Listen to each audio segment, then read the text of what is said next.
one of the interns who's just joined. Huh. He's a big fan of you. I told him, do you listen to TDT? He said, yeah. I said, we are interviewing Munz. I said, yeah. So he was pretty excited. I said, okay, come to the meeting room. He came inside. I said, what would you want to ask Munz? He's like, they came, they made a brilliant album. Where did they fuck off? Where were you, man? 10 years. Yeah. So, like, very recently somebody asked me the same exact words, like, where the fuck were you, man? So, the thing is that first album, it is technically a collection of songs, okay? It was not really, I mean, see, first of all, I'm starting from the roots, all right? So, the reason I met Varun is my guitarist, our guitarist, is because I wanted to take a picture with the electric guitar. Because I never seen that before. I'm from Kannur, like from a village. So clicking a picture with electric guitar itself was like a big dream for me. Okay. So you need to understand that, even in my wildest dream, I never had a dream to be in a jam room, that to be in a band, releasing a song, releasing an album, doing a live. These kind of things is like way beyond our dream itself. But that's what age? Were you in school at that time? Yeah. So this was like, come on, like even if I say this as a joke, people won't believe it. So I never even dared to dream that, right? So when we wrote first song, which was Death Vanity, we all thought like this is our pinnacle, as like nothing can reach before that. After that. Then we wrote Shiva. Shiva was a huge hit. Then we thought, okay, Fluke. 2 times Fluke happened. Then we wrote Nagavali. So when that happened, there was a possibility in our head that maybe this could be like an album, right? Okay, let's just start. Since you said from the roots, how does a Kannur boy get exposed to metal? I had a friend who just looked very much like you when I was in 11th. And he used to have CDs. And he gave me Smells Like Teen Spirit, Nirvana, one album, and one more Linkin Park album. And for most people of my age, coming from Chandigarh, Linkin Park was the entry point into rock music, right? Oh, yeah. And that's where I started. Limp Bizkit also, he gave me an album. Absolutely. And that's where I started. And the speakers that time we used to have were very bad, right? With that small Intech speakers and something. So I never used to enjoy this music on those speakers. Yeah. But what's your entry point to rock music? So for us, I remember, like if you really ask me, like my entry to the rock music or the metal world was through Venga Boys and Backstreet Boys, right? Because that cassette is very easy to get. And I didn't search for it. I think in Kerala, Kannur, like if you give 20 rupees to a music shop, they will give you a blank cassette. Then you pay another 15 rupees. They will record the kind of songs you want. So my appa, he's a musician. So he always goes and, do this process. So I knew this is possible. So he is a big Chaurisia, Zakir Hussain fan. So one time when I went there, I saw the posters of Venga Boys. Okay. And they had like this crazy colored hair and that fisheye lens photo and everything there. And that time I asked them, because I told Appa that in Malayalam I said ഒരു വീടായാൽ കുറച്ച് English music ഒക്കെ വേണം, because Appa listened to only Hindustani and Carnatic and everything. So I told him like we need to have some English songs, because I wanted to play English songs, that's all. So I got into Venga Boys and Backstreet Boys, side A and side B. I think it was Black and Blue album. Still I listen to the album. Okay, I love it. So that was my only exposure to the Western music. Then what happened was my close friend Shani, after his 10th, he went to Coimbatore to study. That's when things changed. So he came back and said, bro, you have no idea. There is a world other than Backstreet Boys out there. There is something called rock music and everything. And I said, so I used to think that rock music is basically Backstreet Boys music is rock music. Then he said English music is not rock music. Rock music is a different genre and this and that. And he started teaching me. Then he gave me Bon Jovi and Metallica Black Album in a cassette.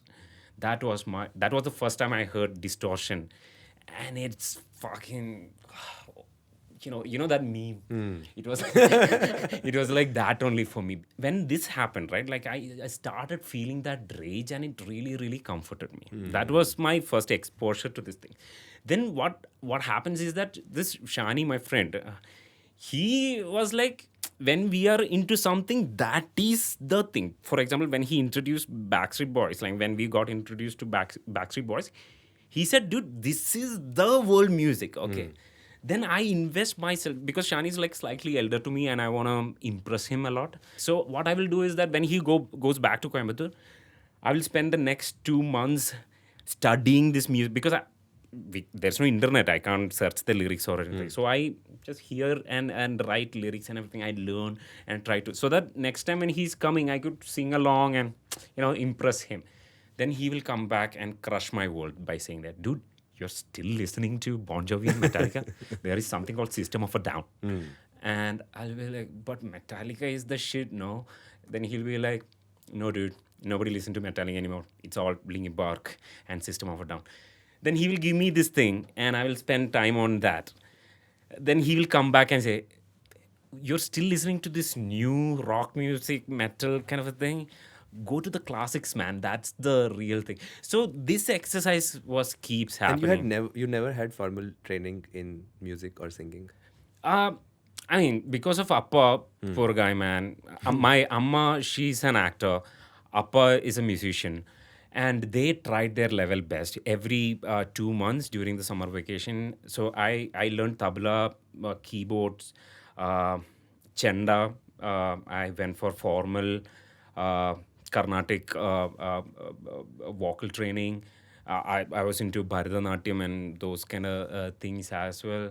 But I was not good at any of this. I just got only the bad side of my parents, like bald head and my amma's anger and anxiety. These are the things I got from them. So technically speaking, yes, I had formal training, but it never helped me in the kind of things I'm doing at this moment. So Shani was keep doing this, coming back and telling me, oh, dude, listen to Pink Floyd. That's the thing. Then he's like, listen to Iron Maiden. That's the So that was my exposure to this kind of... But what really, really changed was... because Shani is like my idol, right? Like Bhaiya. So I'm always trying to impress him. So I was in the bathroom one time. And so I sing when I'm taking shower. And all my neighbors are trained to that, so they don't do phone calls and everything the time I take shower, because I growl and shit. But I never growl in front of Shani, because first of all, I told you, like there is no that Oka thing. So one time I was singing, I remember there is a song called I Could Care Less by the band Devil Driver. Okay. So I was singing that song in bathroom, and I didn't know Shani was waiting for me outside in my room. Then I came out and he's like, dude, you can actually scream.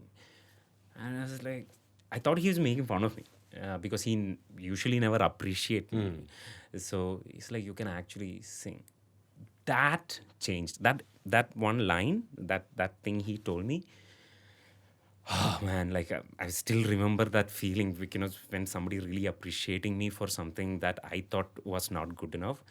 So he said that, and that changed my life. I mean, the confidence of meeting Varun to take the picture with that guitar, that also because of he said that. So yeah, that's how things changed, man. Then that time again, there's no internet, so I need to travel to. So I will hear from somebody that, hey, you know what, in Dharmashala side or like in Bakkalam side, there is this guy who listen to English music, so maybe you could collect. So I need to go and collect music. And I was in +1 +2 time.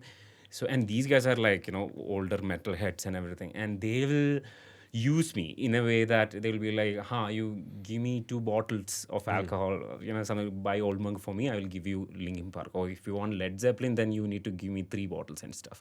So I used to steal money from my father's pocket, and I can't stand in the line in the liquor shop. So I will give the money to somebody and they will get me the bottles. So I hide that in my school bag. then I go give them this, and they will give me this, music and everything. That's how I got Linkin Park for the first time, Limp Bizkit for the first time, and for Led Zeppelin and classics, Pantera and everything, I had to pay a lot. Pay a lot as in like in terms of bottles. Yeah, man, that's how we used to collect music and get the exposure or everything. Then internet happened, I think, when I joined college, degree first year. That's when internet was like a thing. College was Kannur? Kannur, everything was, all my life was I was in Kannur. So I remember this dial-up connection. I remember it took 3 days for me to download Now You Got Something to Die For, Lamb of God music video. So yeah, so once internet happened, then it was a little more easy to access things. Then that's when I got to know, that. But in between, something happened was like, I don't know whether you remember, I don't know what's seen in your town. There used to be this MP3 CDs which you get on the street, right? Like 199 MP3 songs, 1000 MP3 songs and everything. Dude, one time I got a DVD. So weird. Side A, so it had side A and side B. Side A was Pearl Jam, all right? Side B was Slipknot. That too, the Liberate Live, I think, the London Live.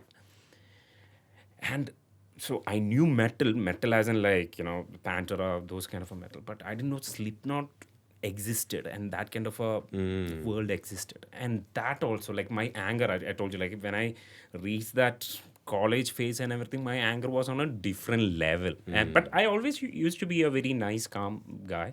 But in my head, I was raging. And Slipknot really, really, really helped me to pass that time. I'm still a big Slipknot fan. I have a Slipknot tattoo.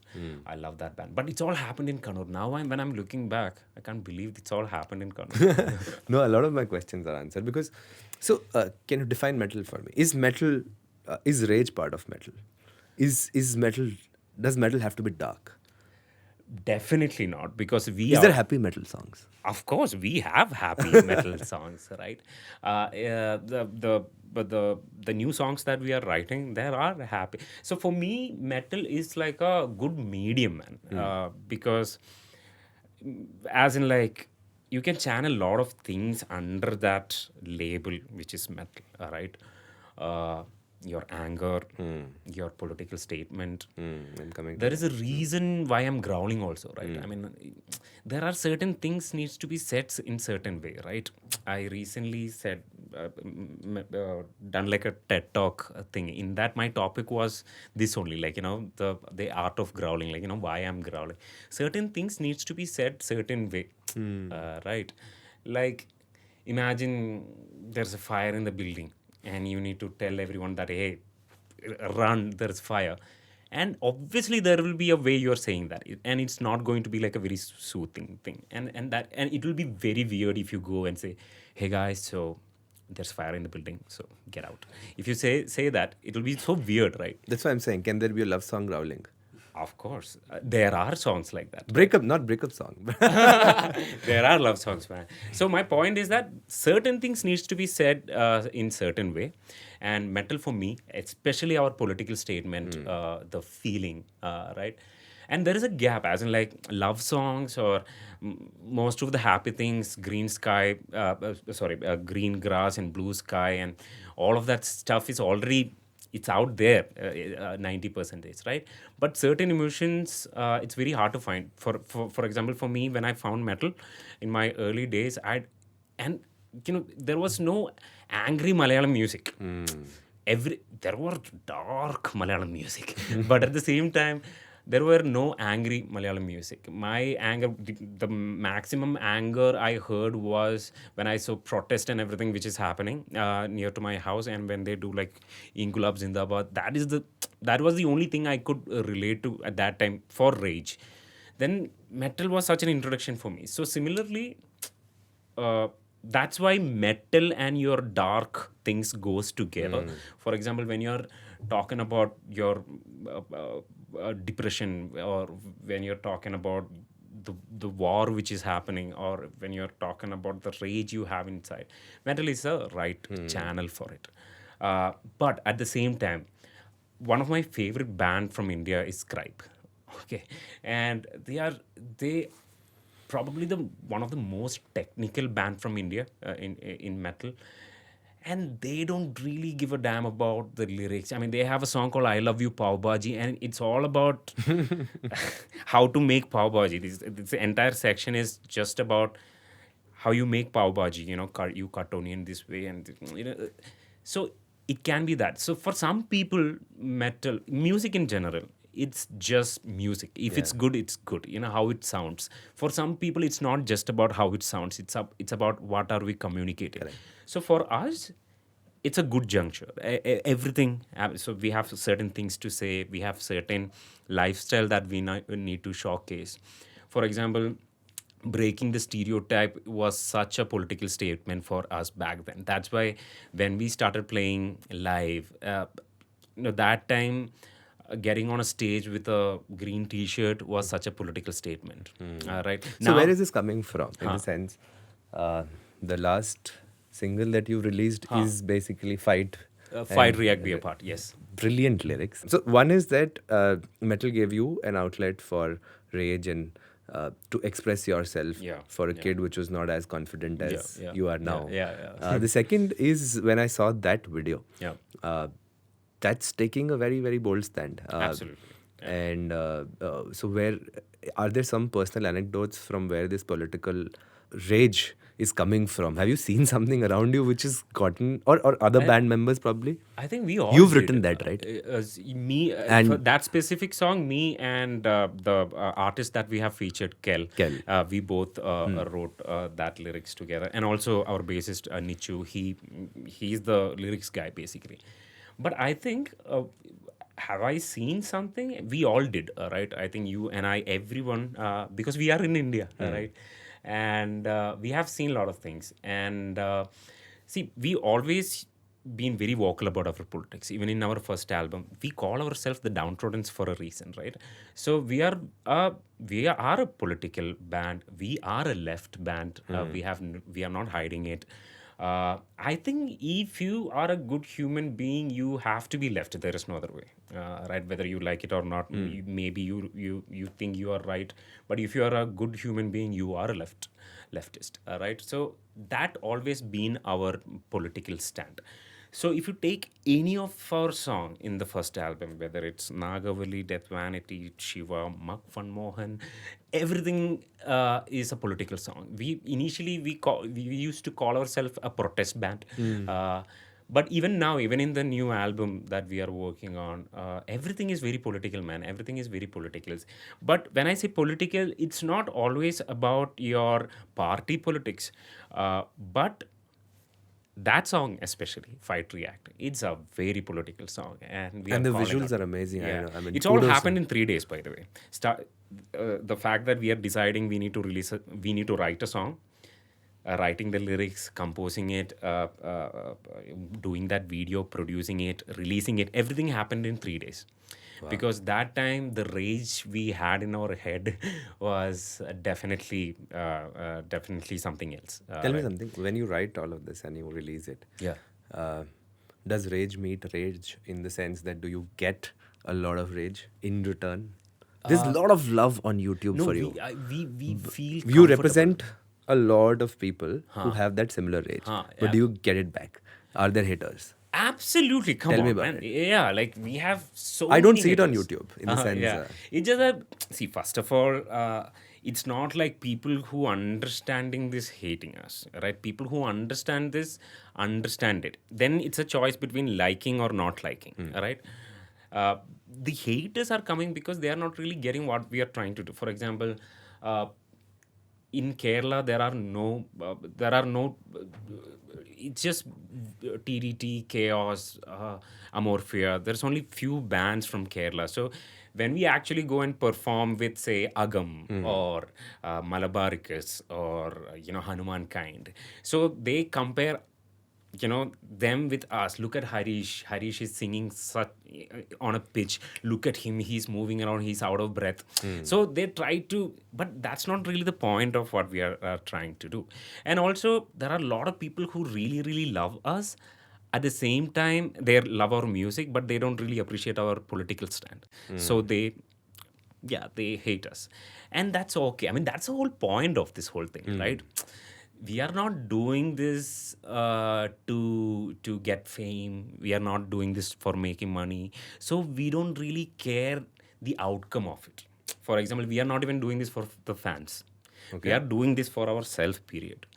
And if somebody else is able to relate to that, then they can call themselves a fan, right? We never done anything for the fans, man. The people who are really, really supporting us, so-called fans, they really, I mean, they understand the politics sometimes better than us, right? Politics, or like whatever our mission statement is, they really get it more than us, right? So haters are there, and that's absolutely fine. And metal, we are doing metal.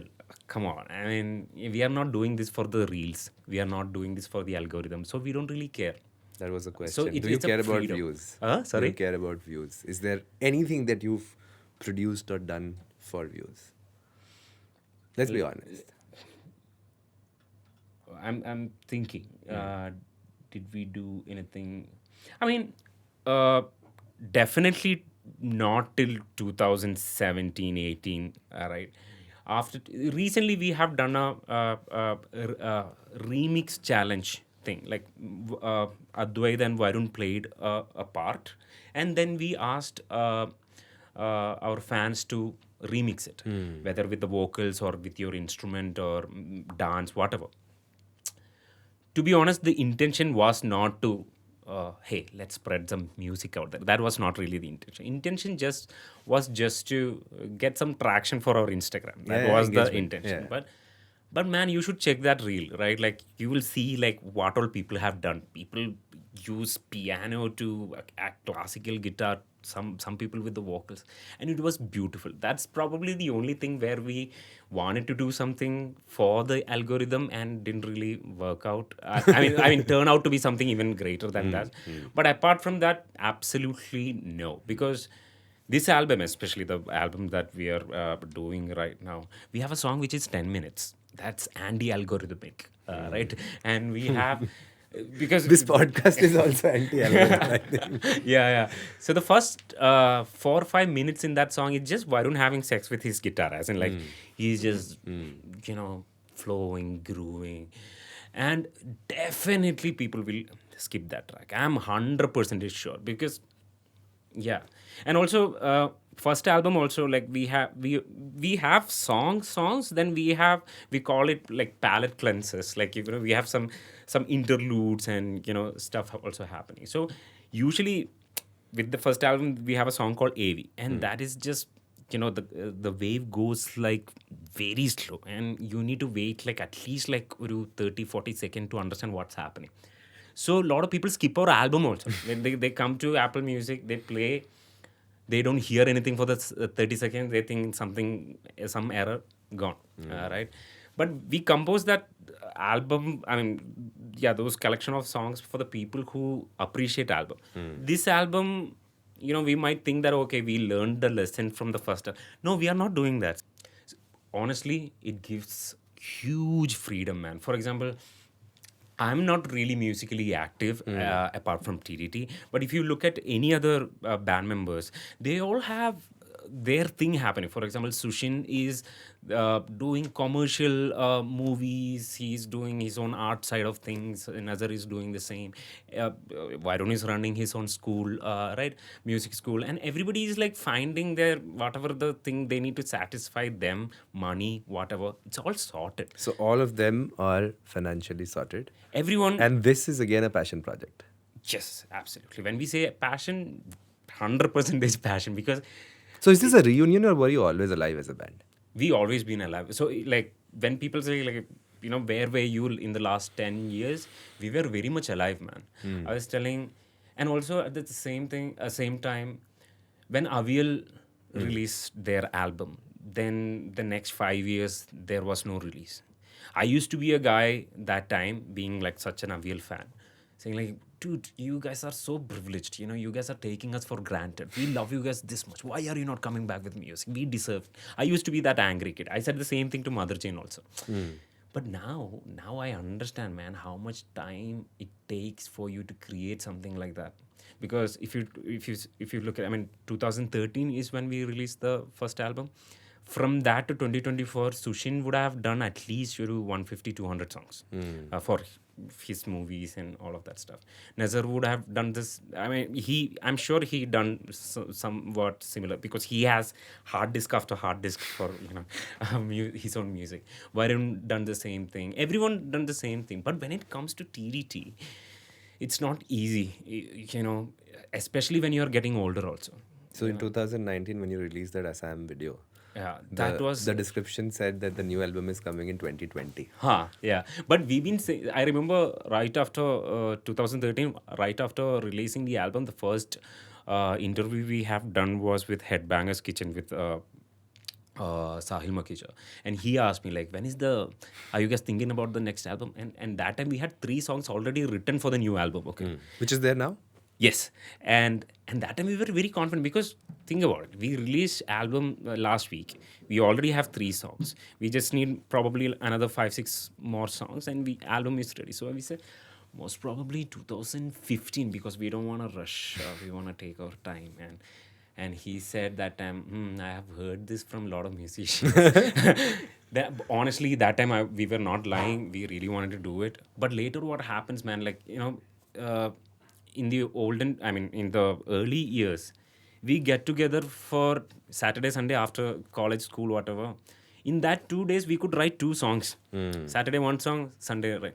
Now it take like 6 months for like 30 seconds, and we write that and we say, hey, I have heard this somewhere. So what's happened? Life's taken over. That's what it is. I think we gotten better as musicians. That's first thing. And it was not just...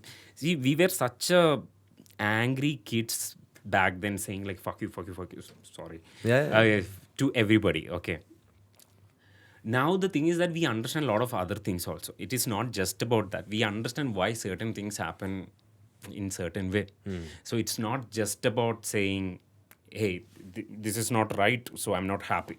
So we are just trying to understand, okay, things are not right. Why it is not right? There is some deep level things. So that affected our music also. Why we don't like this riff, or why. And also that time I told you, it's not an album, it was a collection of songs. Now we are writing an album. Now we know what is our sound, what is not our sound. So the rage has to be there. It's not... See, the thing is that if we have to, for example, if we put like musicians like Sushin, Nazar, Varun, Ganesh and all in one room,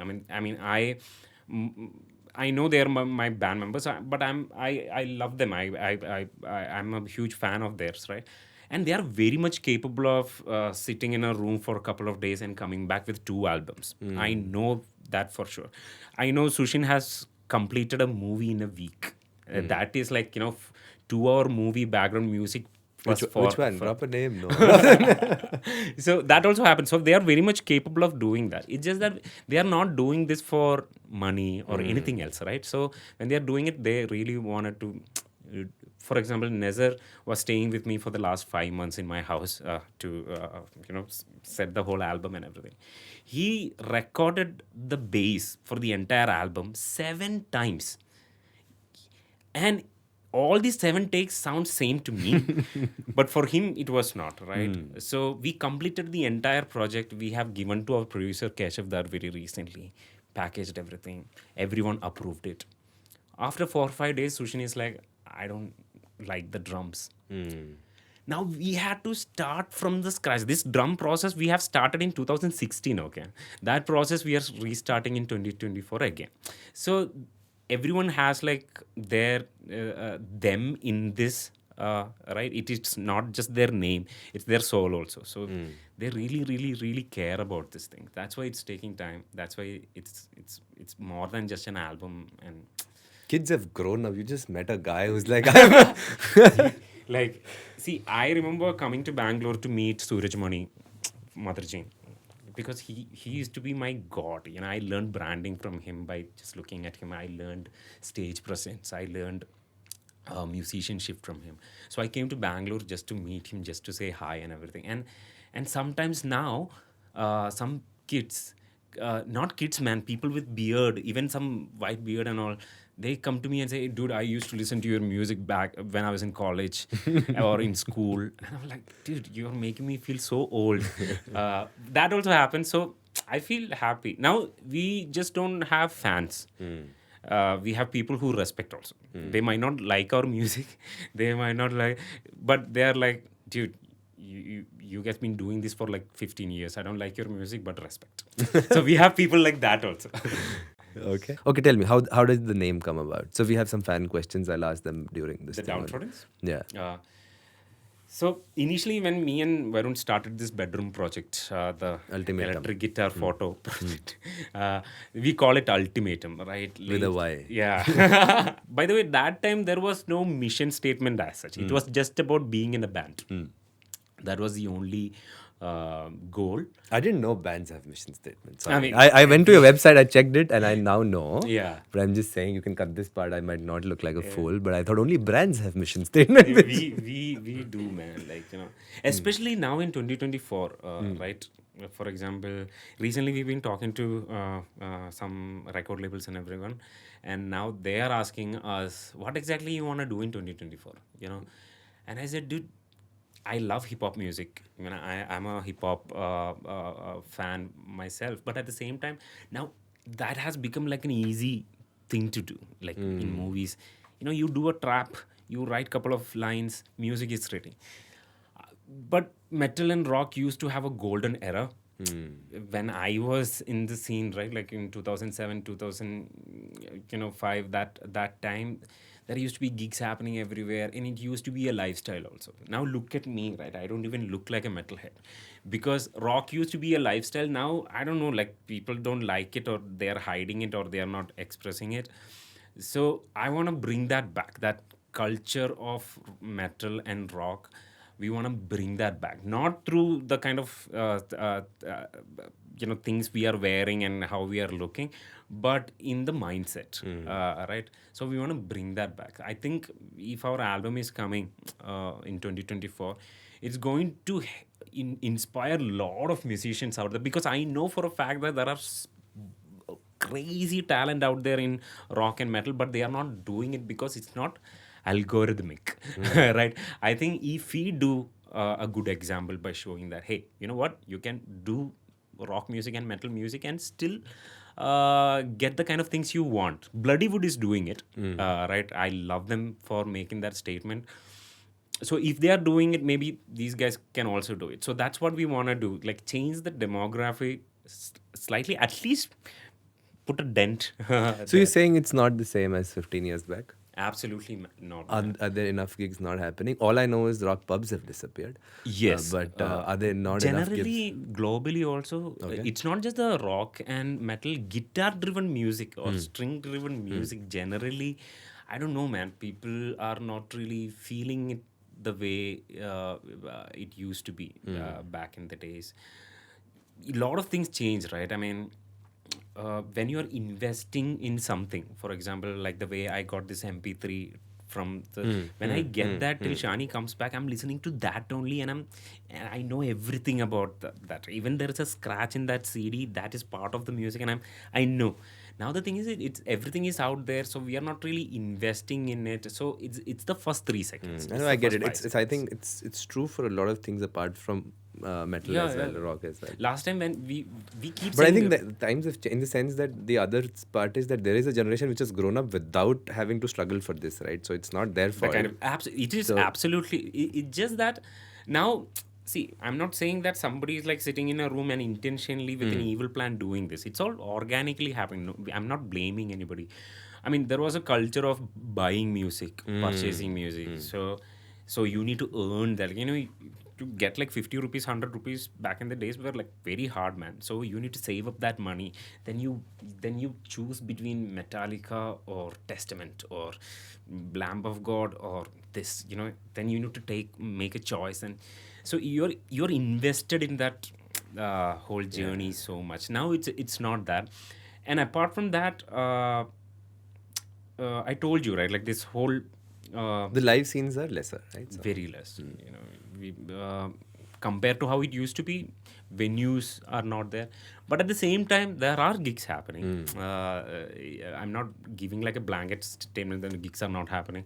Gigs are happening. A lot of things are happening. But the kind of position hip hop have right now, metal used to have that back in the days. I remember coming here. I stay in. I was in Kannur. Right? Kannur and Bangalore is like 300 kilometers apart. So we used to keep come visit here and attend gigs and everything, because this was the capital of metal and rock and everything, right? There was a gig called Cemetery Gates. There was a place called Kaira Theatre, and there was a show, man. This was a tribute to Pantera guitarist. So that time it was a Dimeback tribute. I forgot. It's called Cemetery Gates only. 40 bands played 2 days throughout, like without any break. 40 bands back to back. Those kind of gigs used to happen here. That scene absolutely is not there. But at the same time, recently Tesseract came here. Carnival is coming this Sunday, right? A lot of things are happening. But yeah, people go back, and I mean, I'm sure after Carnival, after the gig, people, when they go back, they might be playing definitely not metal and rock when they go back, right? So music, hip hop has become like part of the culture, that has become like like something which looks very cool. So everybody is behind that now. Nothing wrong with it. I'm also behind that. Yeah, we need to bring that culture back, I think. So I'll tell you, the name. Yeah. There's a logo, right? Yeah. It just, it kind of feels like to me hand-drawn. Right? Yeah. So I don't know who did it. Yeah, What's the thought behind it? That's what a lot of people wanted to know. Okay, how did the hello, how are you? We are fine. So I'll start with Down Troddence, the name. Okay. So Down Troddence, the name, when we wrote Shiva, that's how our political thoughts and all started coming, because I'll briefly say what the concept of that song Shiva is. Like, we are dealing with two concepts there. One is about Shiva and Ravana. So Ravana basically wanted to get this 10 heads, we call it Varam, right? This blessing. And usually when other people are doing it, like they go and they are in the deep meditation for 500 years and stuff. And Shiva or whichever god comes and asks, like, bro, what you want? And they give shum, right? But when Shiva was doing it, Shiva is Asura, right? Athaman. What happened was, this guy was doing his work just like anybody else. But after 500 years, 1,000 years, this god is not coming, because Devendra behind back went to Shiva and said, this guy, Ravana, such a headache. Don't give him what he's asking. Please don't give him what he's asking. So, yeah, Shiva was also like, he's Asura.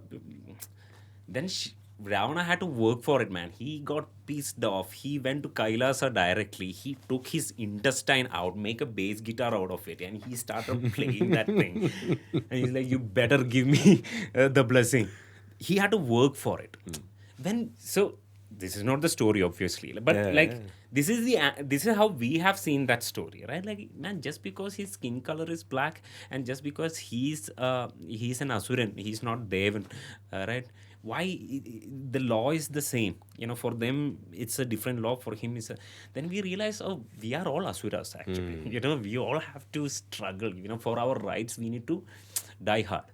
Then there is another story, which is the story which defined the mission statement for the Down Troddence, is the story that we have heard in our childhood from our community, in the Kannur story, right? That is about Shankaracharya and the Shiva as a downtrodden. So what happened was, Shankaracharya learned everything in this world, whatever, all the Vedas, all the Upanishads, he has every knowledge in the world, and there is nothing beyond that. So he's getting this title, that the most knowledgeable person. So it's called Gnanapida or something. So he is on the way to attend that ceremony. So while he's going, there is this downtrodden sitting there on the paddy field and working. He's like fully mud and everything. So Shankaracharya is like, buddy, you have to stay this feet away from me. And he asked like, why? He's like, why, dude? I'm Brahmin. You're a downtrodden, right? And I don't want to pollute my body and everything, because what if you accidentally touch me? Then this downtrodden is like, so wait a second. What exactly is the difference between us?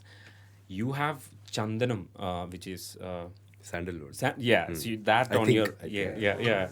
So you have that on your body. I have mud on my body, but we are same, right?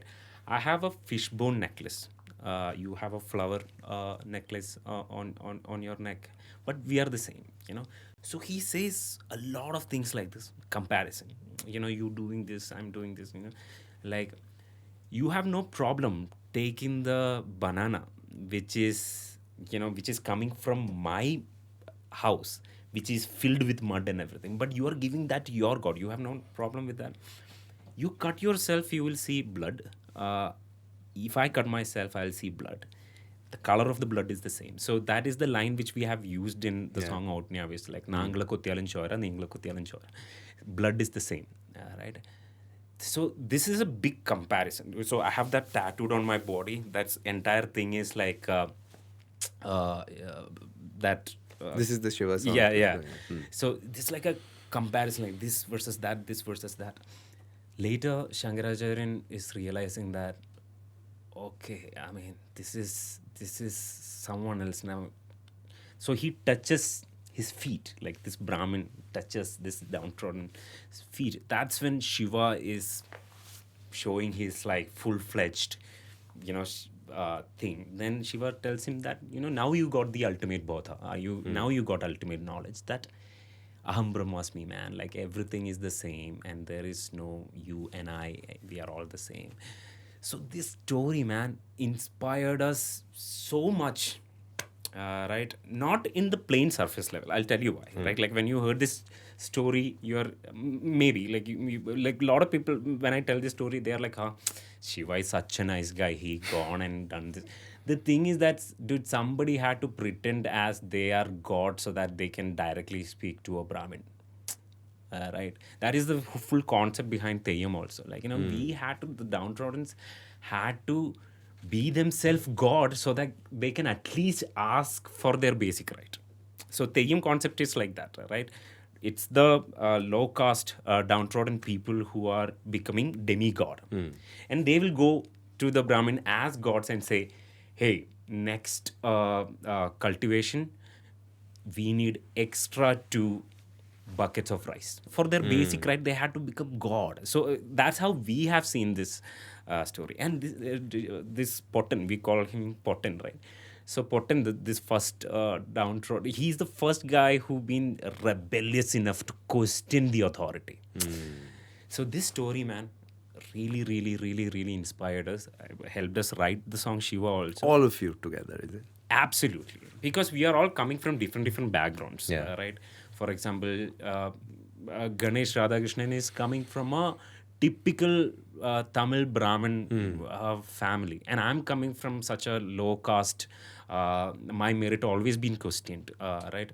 So it's a big contrast.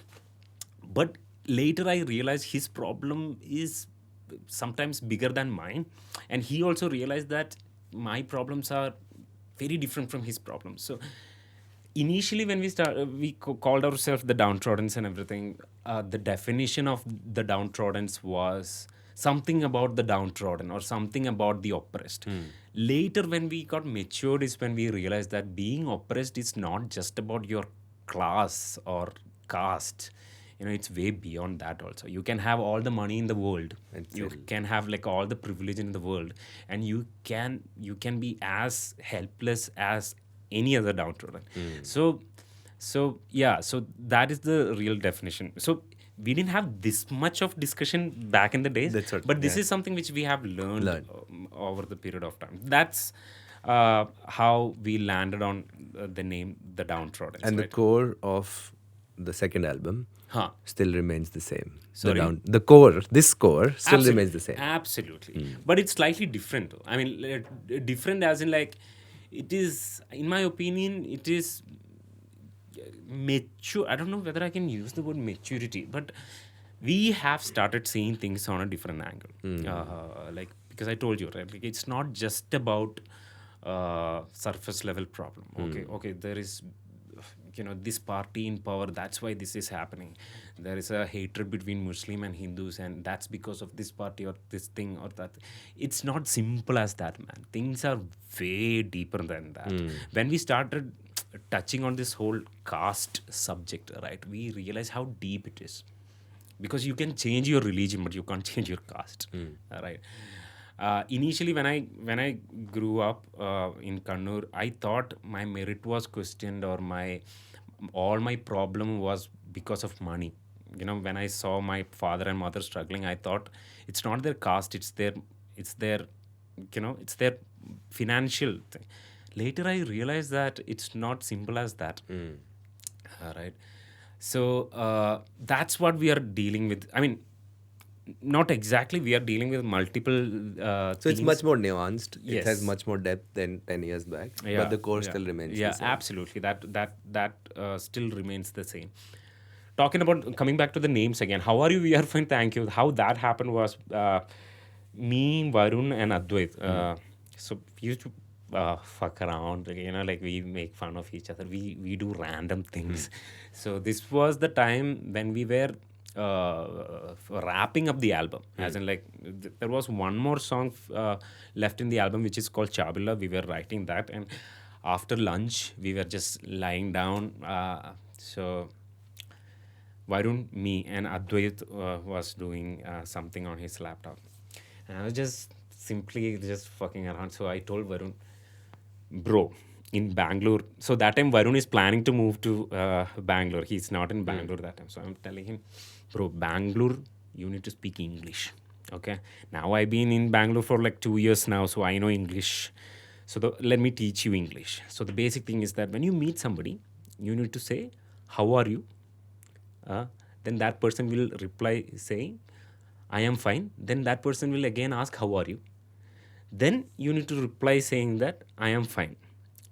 But why don't ask, like, okay, you said if I hear how are you, I have to say I am fine, thank you, how are you? I said yes. So we started doing this for like 40 minutes. Like I'm like, how are you? He's like, I am fine, thank you, how are you? Then now I heard a how are you, so I have to reply by saying that I am fine, thank you, how are you? So what were you high on? So it went on for like 40 minutes. Then later, Advait closed his laptop and he screamed, shut the fuck up. What are you guys doing? My mind is going crazy. Then we just laughed. Then he's like, dude, it's a good album title, And I said, like, what? Then he's like, think about it. This is the most fakest thing we ask when we meet somebody. Like, how are you? We don't really want to know how you really are, right? But we simply ask it. That is the mask right there. And in that, instead of saying, I am fine, thank you, we are saying, we are fine, thank you. So the system is asking you, or authority is asking you, how are you? We have given you this, we have given you that, take these peanuts. How are you now? So I'm not saying that I am fine, thank you. I'm talking about my community, or I'm representing the society. So it's satire saying that very sarcastically we are not fine, fuck we are off. not fine, thank you. Right. So I thought, like, that name also had its own political statement. And also I told you about this breaking the stereotype, right? Whenever we had chance, we have tried doing that. That time, the stereotype, when you think about metal album, is like blood of the skull of that used to be the trend. So yeah, but if you see Slipknot on stage and you're wearing a t-shirt, that's what you see. Yeah, so for us, we're like, okay, let's be very simple about it. Don't. Yeah, so we used to have that culture also in the band. In the band, as in, like, some of our early supporters and all, they really, really related to us because we were like the first working class rock stars. As in, like, we were just like anybody else. yeah, we fuck around. We fuck around when we fuck around, but at the same time, when it comes to music and our politics, they know for a fact that we are serious about it.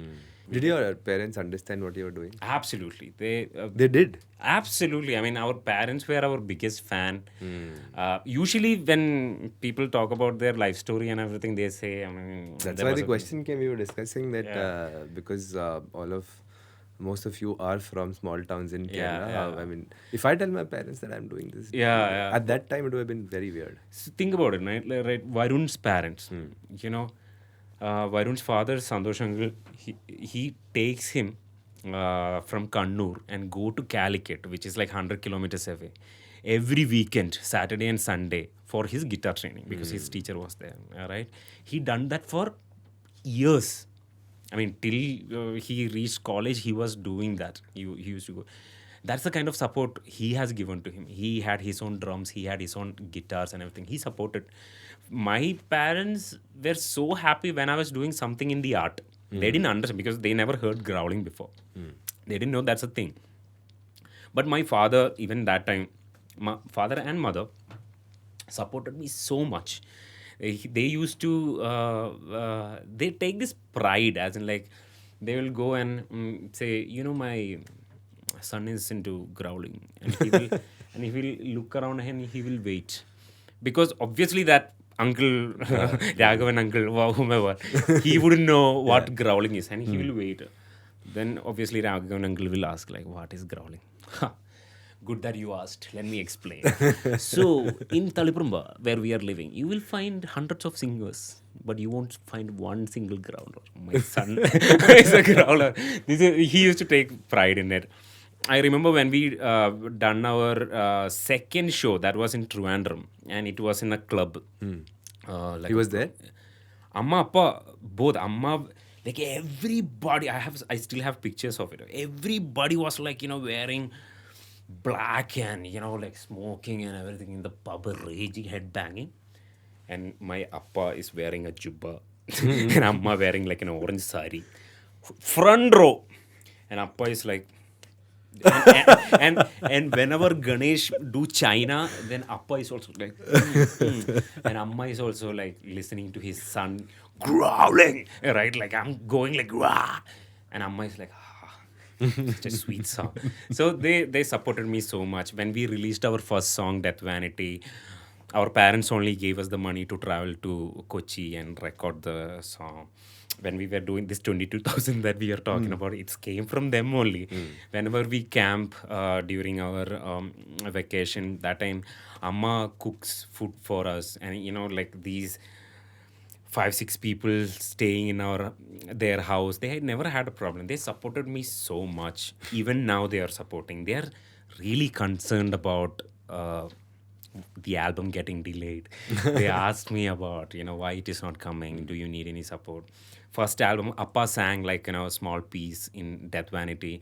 In Nagavalli, there is this portion, then that Chenda thing. He played that part and he helped us composing that part. So Sushin's father, Shyam uncle, you know, he also like when Sushin's first live was when he was in kindergarten in front of 2,000 people. That was because of his father, you know, like since then he supported him so much. Not just these guys, right? Even Ganesh, his father taught him mridangam and everything. Everybody supported us. That's why we are here. Even now they are supporting us. They never done that. Whatever we are seeing in the movies, hey, go and study, don't do music. Nobody done that. They supported so much. They knew this whole cliche thought about rock musicians doing a drug and you know, like gunda things. They had so much trust on us. I mean, properly. I mean, otherwise they wouldn't have let us do what we were doing. They trusted us so much. Because of that, we have a band and we have we are living the way we are now. And so thanks to them. That album release had no monetary benefit for you. No. And social media was not as prevalent, right? That time it was there. Facebook was the main thing. Right after the Orkut phase, Facebook was there. And this whole... influencing brand deals. None of that thing was happening. The only money we could make is by selling the album, playing the live, and selling the merchandise. Selling the album in physical... physical copy. Because that time we used to sell music. People used to purchase music. So, but the thing is that we had to... So, for punching that CD... all of that, right? And also the producer, everything costs money. So Preetham Denzel D'Souza, he helped us with 3 lakhs rupees. So that entire album was done in including the CD, the production, everything was done in that 3 lakh rupees, right? So we had to give him this money back. So whatever the money we made from the album, lot of CDs we have given it for free also because we wanted to spread the music, right? Then playing live, what happens is that, dude, we still get calls where people call us and say that, can you guys play for 20,000, 25,000? Now, like, I told you, like, people hate us, but they respect us because of 15 years of legacy. Still, they call us and say, we will give you food, stay, and travel also, but not flight. We'll book the train ticket and everything. Can you guys come and play for 30,000 rupees? We still get that kind of a call. So you can imagine what could have been the scene back in the days, right? Like 15,000 rupees, 20,000 rupees. That was the maximum we used to get if you are playing in a good show. Pub shows are pub shows, right? Like we do the ticket sharing, whatever. If 50 people coming, 100 people coming, we do the ticket sharing. We will end up getting like 7,000, 8,000 rupees. And free alcohol. Yeah. And not even that, we get coupons. So for that you can get like one food pack and a drink. So, but you've done shows for free? Most of the I wouldn't say most of the shows, but we have done lot of shows for so-called exposure, but we never got that. But whatever the money we are making from this shows, album sales, or even from the merchandise, merchandise technically goes into that. It eats by itself, right? Like, you need to give them certain money to print and everything. That goes there itself. But this money we are making from the live, which was the main source of income, goes back into the band only. We have to book a jam room. We have to buy guitar strings, man. My God, these guys need sheet loads of guitar strings, right? Then drumsticks, or we need to buy a bass guitar and all of that. So it goes back into the band itself. So even now, in 2024, we haven't... I'll tell you very honestly, right? We have 4 lakhs rupees in our account, right? That 4 lakhs rupees, it's already decided where that needs to go, right? So our memory is that, hey man, with 3 lakh rupees, we have released that first album. So we have some money now. Dude, now when we have done the calculation, leave 4 lakhs, even with 40 lakhs, we are not able to do the kind of thing that we want to do. You said you've done some gigs for free. Yes. I know friends who are trying to get gigs, and they have to pay to get gigs at most popular restaurants. So how's the scene now? Do you think that today you can record an album and make money out of it? Currently, the music business side of things has changed so much. As in, currently we make nothing out of streaming. Okay. Spotify, Apple Music, we make nothing. They have just like YouTube has a creator program. They have a monetization program, right? They do, but the calculations are in some like way beyond paisa. Like, it's point some paisa. So you need millions and millions of listens. So basically, what they are offering us is not basically like how it used to be in the past, where we, for example, if we have a distributor, when we are releasing a CD, we have a distributor and we share the profit with them, right? Now it is not like that. It's more like them doing a favor to us. That's the kind of vibe we have right because now. They are giving us a platform. Basically, they are giving us a platform for the exposure. So music is free. You release an album means you are basically releasing it for free, technically, right? You are making, I don't know, man, for you to make 1,000 rupees, I don't know how many streams you need to have. You need a lot of streams. And so streams is gone. Streams YouTube, is gone. pretty tough. Very, very tough. You know how YouTube is. Very, very, very tough from that. Making money from the ads, you being like a new band, it's very hard. Money usually come from playing live, right? So basically your streaming platform, your YouTube, whatever you are doing on the digital side basically gives you exposure so that you can go and do a live. That's where you are making money. And also, live also you are doing a lot of sharing with the venue, the organizers. You have different kinds of deals. There are deals where, okay, you come to the city, you come to the venue, then from the venue onwards, whatever happens till the show ends, we will give you the money. So if you go to Delhi, you have to pay for your own flights? So I mean, we used to do a lot of, it's called land deal inland deal or something like that. Sangeet knows all of this. I'm our manager. So those kind of things are happening. So the only place where we can actually make money is by selling merchandise. When you are selling a t-shirt, you don't have distributors or anybody in that scene. You're basically... But that is also a function of how popular you are, because then only people will buy your t-shirts and that's merchandise. Also, if you're doing this by yourself, if you're doing DIY, if you are going to a platform like, say, Red Wolf or somewhere, then you need to definitely pay them upfront as well. For example, last Fight React, we have released a t-shirt for $6.99. Out of that, 600 rupees goes to them and 99 rupees comes to us. So even there's... So... yeah, that's why we are all struggling, man. We are all struggling as in, if you're asking music in general, yes, absolutely. You can release an album, or you don't even have to release an album. Release singles after singles, make that as a huge hit, get brand deals.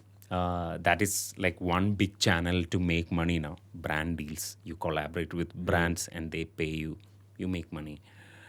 But yeah, to be honest, being a musician and making money is very, very hard. Unless you are doing something very trend and topical. Otherwise, it's a little hard. So was this always the plan with TDT? That after the first album, we go our separate ways, in the way that we all earn our livelihoods, get comfortable, and on the side start keep making music? Yeah. And whenever the time comes, we'll release the album. That was exactly the plan. That music scene was different also. There was a possibility of doing second album, be a full-time musician, tour everywhere and make some money and live. But the thing is that we started seeing a change, because we had so many comrades when we started, right? Like we had so many bands when we were playing live. None of those guys are there anymore. Those bands doesn't exist. Then we realized that just having passion is not gonna help you. You need to have like a plan of action as well. You need to have money. So answering to your first question, like where were we? We were actually figuring out our life. We were actually making situation and infrastructure so that we can do this. Now we are doing it. Or to be honest, we are very proud of ourselves that we are still keeping this going, because without whatever we figured out in our life, we couldn't do it. Now we are at a stage where we can actually say, hey, you know what? I can take a break from my career So now I have quit my job and everything, and I'm fully focused. So are you on a career break, or are you full time into music now? I'm on a career break. I never spent time, dedicated time for the band. Either I was studying or I was I was doing some day job. Music was always been like after the whatever I was doing. Now I think this album deserve dedicated time. So everybody's doing that, not just me. Sushin is not committing any new movies because he want to fully focus on this. So Varun is taking a break from his music school and doing this. So everyone is trying to do that. Ganesh is an Accenture, so he can't really do that. But yeah, everybody's doing that, dedicating time for this. How far are we from the release? Yes. So I told you, right? Like the first album, it was for us, it was just about releasing it and making sure all our fans are listening to it, and we just wanted to see their reaction. So we were very excited, and we used to believe in karma that time. We were like, you do good music, good things will happen to you. It did.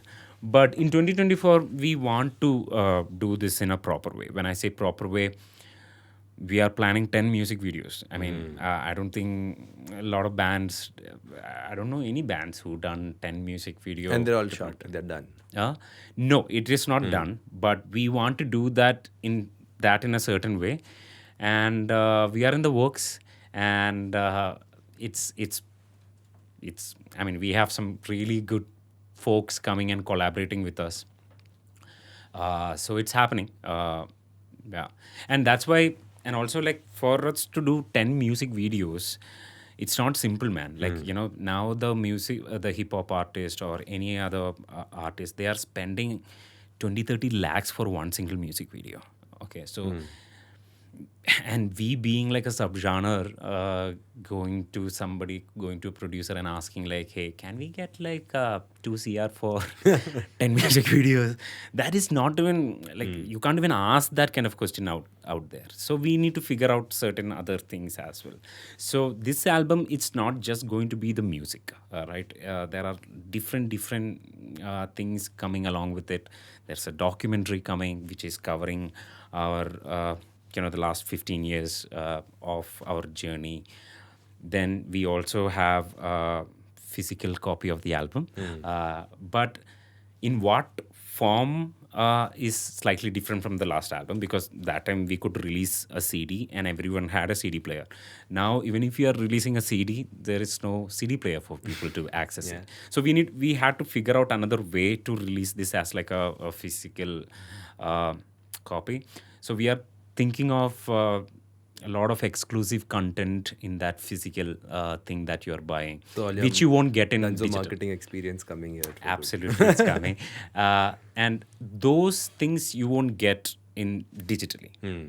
So I was telling boys that this is probably the last time we are working this in a very organic way and in a very old school way.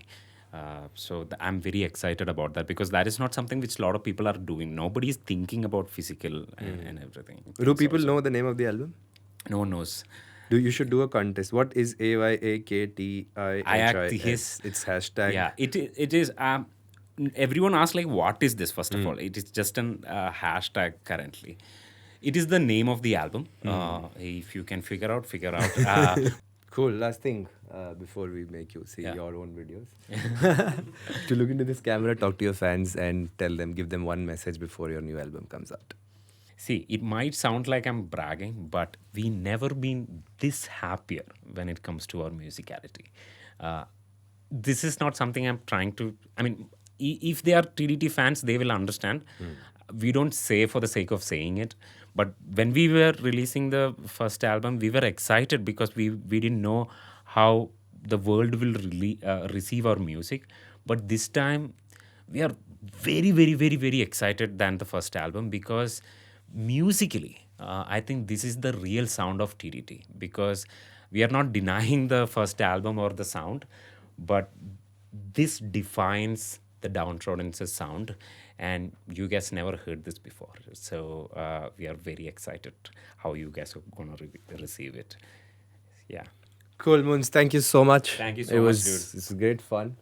Also, good depth and serious conversation about music. I think if I would have interviewed you 10 years back, it would have been a different Munz. Absolutely. Tune into the frequencies, the whispers in your ear. JarXchange is here to fill with you with fear. Metallic riffs and roaring screams, a podcast like you never seen. JarXchange, each episode a twisted tale, horror and vow that will make you pale.